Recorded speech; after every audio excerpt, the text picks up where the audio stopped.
This is going to be a bit of a cat in a bag kind of situation. Behind door number one, we have an air conditioner that was left on when on holidays, and obviously it wasn't set up for long-term drainage with the hose, just with the Tupperware underneath, forgotten about, left, and that thing overfilled, and it flooded the room.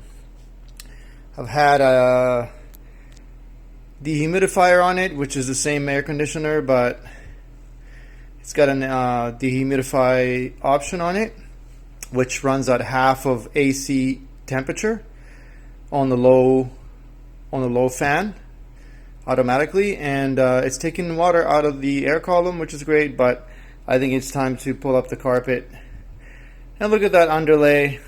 You'll see some other things I've done wrong here, which should be done better.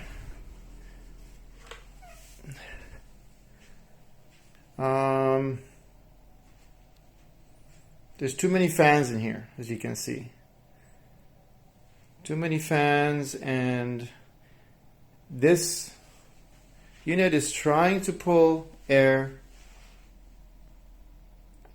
from here, and if you have too much crosswind with fans, you're confusing the intake of the moist air. So I have way too many fans. So one fan is good to kind of move the air around, and that's it. As you can see, the underlay has stained the carpet. It's not the real color, the phone won't pick it up that great, but there's a stain. And it feels pretty dry. The dehumidifier has been running for a couple of days. It's kind of moister in different places, but you know, it went all the way up towards the door here. So about there, this is dry here, and that's a bit damp here. There is a funny smell, and it hits the back of my throat. So it's probably mold or just a wet damp. So I'm gonna start the carpet pulling from this corner. I made a little carpet tool. Yeah, this used to be a roller for painting, and then it became like a steel roller my dad made for me for rolling poly onto the sides of crawl space wall with the glue underneath it to roll out the glue to make the poly stick again. And I took that roller off, sharpened the heck out of it, and bent it over into a hook, and that's going to come in here and pull up the carpet, as you can see. So we'll get to that. But first, you want to have some sort of a dehumidifier in the room. I just got this set up like that. Empty it out all the time. Probably pulled a couple liters out of here in the last day and a half. Otherwise, this was vacuumed by our friend that found the mess while we were on holidays with my shop vac, which is not the greatest, and then she brought their shop vac over, and then came back with a carpet cleaning machine. So this was sop to your feet before, maybe, I don't know, half an inch of water or something like that. Now it's kind of wet to the foot, but dry in places. I removed those other fans. There should only be like one fan to move it around, so that AC unit can dehumidify, suck the air in from the free state of air, not being like moved around too much. This unit only runs on low at dehumidifying, but it's great. The unit that destroyed the floor is trying to fix the floor.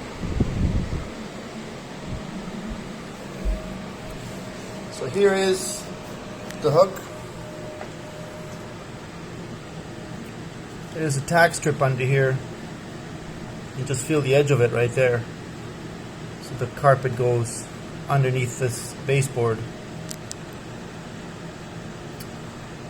So I should be able to get in here and pull that carpet up. But I'm going to need 2 hands for that. Okay, so that was a one-hander actually, so there you go. All the videos out there that you watch have all the guys, the carpet guys, going, yeah, take the carpet out easily, but there is not really a video about how to get the carpet out when you have baseboards on with just, with doing that. Which is pretty difficult. I did get a carpet tool in here, the one that you kick, but that'll be good when I'm putting this carpet back. So all you need is that. Make something like that. And you don't want to be just short. You want it to be nice and long hook, so it can go under the baseboard. I'll get under there, like that, see? Get that carpet out of there. So we're doing that. She's coming out. And we're hoping for a not moldy underlay. Let's get a bit more out of here. So this flood happened last week. Today is Thursday, and it happened on like a Wednesday last week. So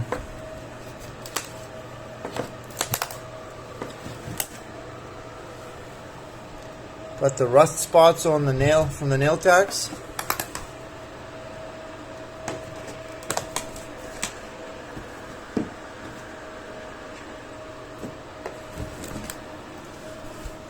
So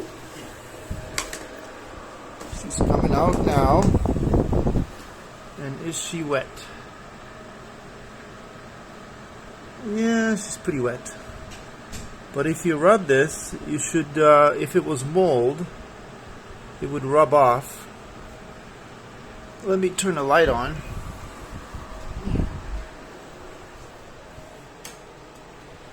That's a better. Kill this fan here.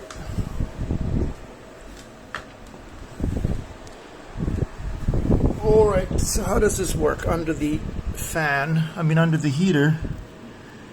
Oh, there's another tack strip closer into the room there, so I gotta pull that up. Grab my hook. There. So this will be the harder one to put back in. Well, maybe not. Actually, there's lots of room behind that heater. Yeah, it's okay. Here she comes. It's a one-handed operation, by the way. So you should be able to do this yourself. Okay, so that's probably enough to fold half the room back. I'll have to move that unit to do that other side, and I will have to do that. But this unit does not need these intake-outtake pipes for dehumidifying because it's taking the air from here. So that can be disconnected. I'll roll the unit out, move it to over there so it can pick up the air from there while this is getting the moisture off it as it's drying.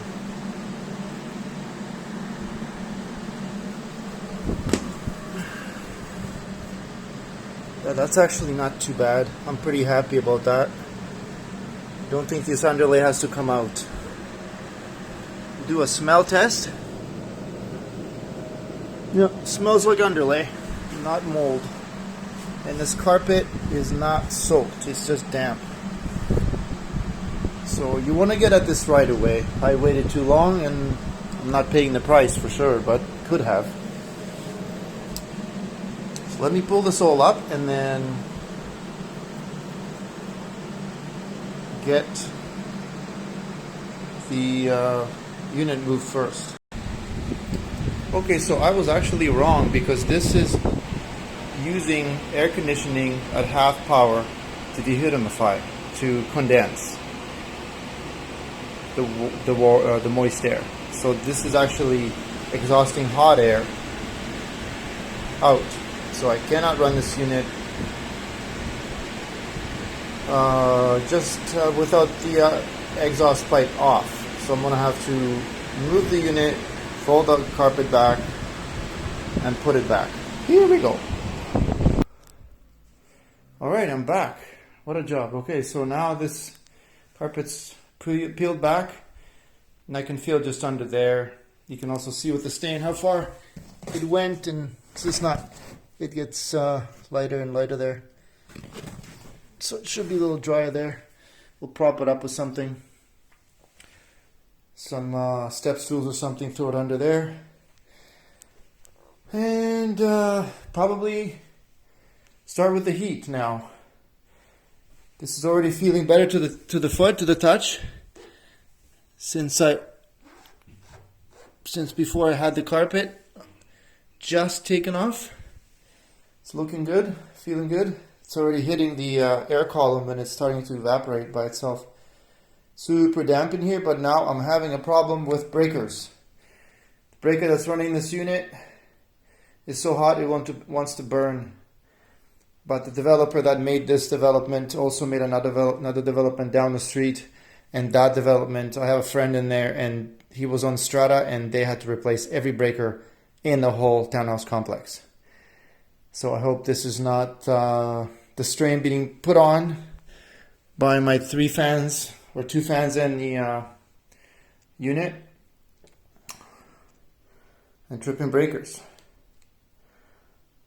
Meanwhile, at the ranch, let's check ourselves not the temperature, not so much, but the humidity. It's 69 now with this underlay exposed. And it was running like 72 before. So this thing pulled out a lot of water out of here. Let's see if it changes at the surface of the underlay. Yeah, there you go. Wet. Yeah, a room like this should be like maybe 50%. Wet underlay, 83%. That's just an example of the water infiltrating that and still going up. I think this will be fixed though. It was a good idea to take the underlay, to take the carpet off the underlay and then expose it. So that's where we stop about. Anyways, I'm gonna go figure out those breakers. You can accelerate the drying process by heat. Let's see if that heat comes off since it's so warm. 30 is the warmest, so let's rock and roll. Alright, she's there. And I'll go check the breaker because I don't want that breaker to be on the same as this unit. And looks like the HRV unit, which is the air recirculation unit up above the washer and dryer, also had a fault on it. So I unplugged it because it was interacting inside the panel somehow with the breaker for this room and these plugs. Yeah, and this thing is probably only 1500 watts or something. 1200 watts. There you go. 10 amps. That's nothing. It's made in Japan. It's dynamite. Yeah, there you go. Alright, cheers everybody. Thanks for watching. Now you know how to remove your carpet yourself. The tack strips are all good still, so we'll get a carpet kicker in here after and tuck that carpet under there and kick it under there with the carpet kicker. Every tool rental store will have one. So just make yourself a tool like I did. Are you tying to someone? Yes, I am. To the hook. Making a video. Cheers, bye.